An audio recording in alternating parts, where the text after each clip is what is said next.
Hello friends, welcome to Asmitha's Kitchen. நம்ம இன்னைக்கு வந்து மரவள்ளி கிழங்கு இருக்கு இல்லீங்களா, குச்சி கிழங்குன்னு சொல்லுவோம், கப்ப கிழங்குன்னு சொல்லுவோம் இல்லீங்களா, அதுல வந்து எப்படி சிப்ஸ் செய்யறது அப்படினு காமிக்கல.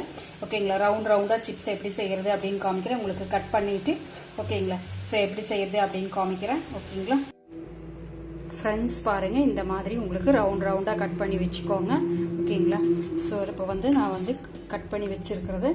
ஓகேங்களா, சோ கடாயில எண்ணெய் வெச்சிருக்கேன். பாருங்க எண்ணெய் நல்லா காஞ்சிட்டு இருக்கு.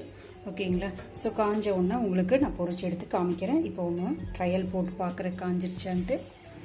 ஃப்ரெண்ட்ஸ் பாருங்கள், எண்ணெய் நல்லா கொதிச்சிருச்சு. நம்ம எவ்வளோ எண்ணெய் வச்சுருக்கோமோ அந்த எண்ணெய்க்கு தகுந்த மாதிரி நம்ம வந்து போட்டு பொரிச்சு எடுத்துக்கலாம். நான் அளவாக தான் ஊற்றிருக்கேன் அப்படிங்கிறனால கொஞ்சம் கொஞ்சமாக போட்டு பொரிச்சு எடுத்துக்கிறேன். ஸோ உங்களுக்கு கடையில் பார்ப்போம் இல்லைங்களா, அந்த கோல்டன் ப்ரௌன் கலர் வந்த உடனேயுமே நீங்கள் வந்து எடுத்துக்கலாம். ஓகேங்களா, நல்லா எண்ணெய் கொதிச்சிருச்சு அப்படின்னா சீக்கிரம் வந்துடும். ஓகேங்களா, ஸோ கொஞ்சம் எண்ணெய் பக்கத்தில் தள்ளியே நின்று போட்டுக்கோங்க, லைட்டாக வெடிக்கிற மாதிரி இருந்தாலும் இருக்கும். ஸோ கடையில் வாங்குகிற சிப்ஸே தான் நம்மளுக்கு. ஓகேங்களா, ஸோ குச்சிக்கிழங்கு சிப்ஸு கடையில் ரோட்டோர கடையில் இருக்குது இல்லைங்களா, ஸோ அதே டேஸ்ட்டு வரும், சூப்பராக இருக்கும். ஸோ உங்களுக்கு காரம் வந்து உங்களுக்கு தேவையான அளவு மட்டும் சேர்த்துக்கிட்டிங்கன்னா போதும். பாருங்கள் எவ்வளோ நல்ல கோல்டன் கலர் சேஞ்சஸ் ஆகுது அப்படின்னு தெரியுதுங்களா. ஸோ இப்படி கரெக்டாக நீங்கள் திருப்பி மட்டும் விடுற பதம் கரெக்டாக பண்ணிட்டீங்கன்னா போதும். எல்லாமே கரெக்டாக ஈவனாக திரும்பி இருக்கா அப்படின்னு மட்டும் செக் பண்ணிட்டீங்கன்னா போதும். ஓகேங்களா, ஸோ நீங்கள் கடையில் பார்த்துருப்பீங்க அந்த பதம்.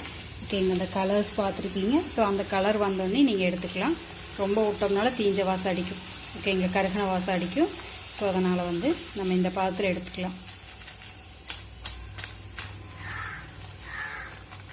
ஓகேங்களா, ஸோ இதை எடுத்து நம்ம இப்படி கொட்டிடலாம். ஓகேங்களா, ஸோ மறுபடியும் நம்ம இந்த மாதிரி போட்டுக்கலாம். ஸோ பாருங்கள் ஃப்ரெண்ட்ஸ், சிப்ஸை எடுத்து வச்சதுக்கப்புறம் நம்ம மிளகாத்தூளும் ஓகேங்களா, மிளகாத்தூளும் உப்பு சம அளவு சேர்த்து ஓகேங்களா, ஸோ நல்லா மிக்ஸ் பண்ணி வச்சுருக்கேன். இப்போ வந்து என்ன பண்ணுறீங்க அப்படின்னா இந்த சிப்ஸு மேலே தூவி விடுங்க. காரம் உப்பு எவ்வளோ வேணுமோ அவ்வளவுதான் நீங்கள் போட்டுக்கணும். ஓகேங்களா, ஸோ குழந்தை காரம் அதிகம் விரும்புவாங்க அப்படின்னா அதிகமாக போட்டுக்கோங்க, இல்லைன்னா கம்மியாக போட்டுக்கோங்க.